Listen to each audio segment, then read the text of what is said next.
Hey there, future stock market moguls. Welcome back to the channel where we take the confusion out of finance and make it easy for you to grow your wealth. Today we're diving into a big one: how to value stocks. If you've ever wondered, should I buy this stock or leave it on the shelf?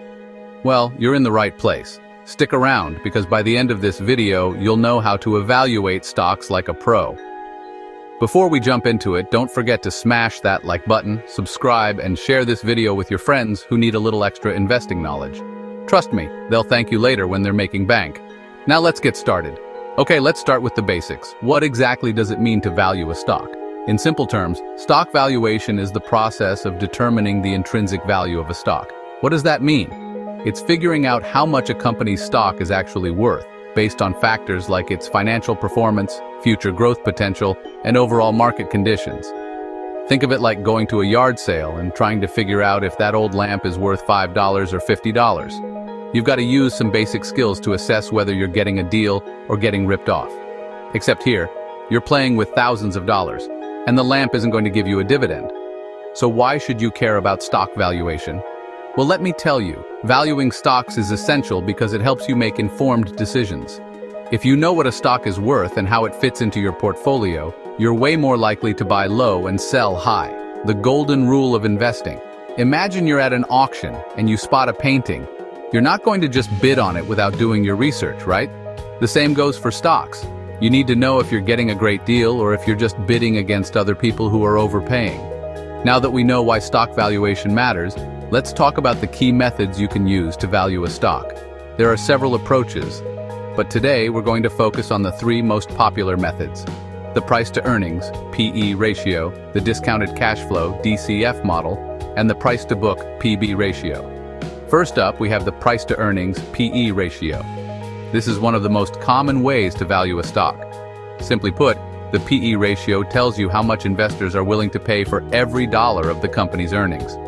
Think of it like paying for a ticket to a concert. If the ticket costs $100 and the band makes $10 per show, you're paying 10x the band's earnings for that ticket. That's a PE ratio of 10. But what does that really mean?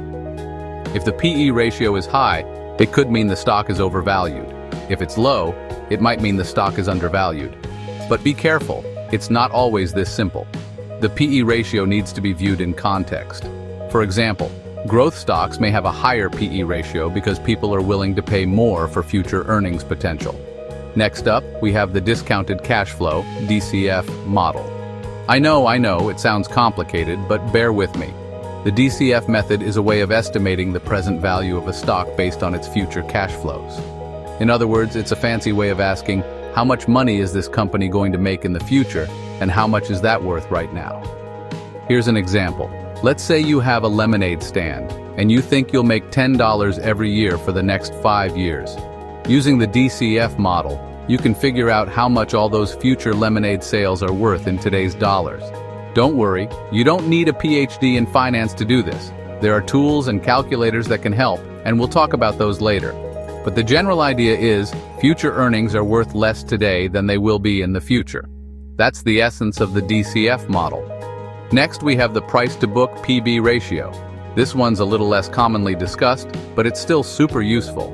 The PB ratio compares a company's market value, what investors are willing to pay for its stock, to its book value, the net assets on the company's balance sheet.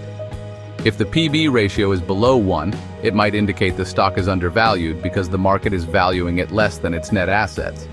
But if it's above 1, it might mean the stock is overvalued compared to its assets. Of course, this also depends on the company's growth potential. Think of it like a used car. If the car is in good shape, but the dealer is selling it for way less than its actual worth, you might be getting a great deal. But if they're asking more than what it's worth, well, it's time to negotiate. Now, just valuing stocks isn't enough. You need to keep an eye on a few red flags. Here are some things to watch out for when evaluating stocks. Be cautious of stocks that seem overvalued based on their PE, PB, or DCF ratios.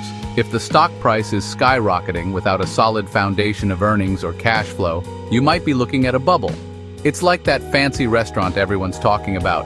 Just because everyone's talking about it doesn't mean it's actually worth the crazy prices on the menu. Always check the company's fundamentals, things like revenue growth, profit margins, and debt levels. A stock can look good on paper, but if the company is losing money or drowning in debt, the stock may not be the golden ticket you thought it was. You don't want to buy a stock based on a cool logo and fancy marketing. You need to dig deeper. Think of it like dating. The flashy exterior isn't enough. You need to know what's going on underneath. Okay, so now you've got the tools to value stocks like a pro, but remember, no single method is foolproof. The key is to combine all these metrics to get a comprehensive view of the stock. Use the P/E ratio to check for overvaluation, the DCF model to estimate future value, and the P/B ratio to see how it compares to its assets. Now you're ready to do your homework. And trust me, the work will pay off when you make those smarter investment choices. If you found this video helpful, I want you to hit that like button, subscribe, and don't forget to share this video with your fellow investors. Let's spread the knowledge and help everyone become better stock pickers. Drop a comment below if you have any questions, or if there's a particular stock you've been eyeing and want some feedback. We're all in this together, so let's help each other out. Thanks for watching, and remember, valuing stocks doesn't have to be a mystery. Get the right tools, do your research, and you'll be on your way to making smarter, more confident investment choices.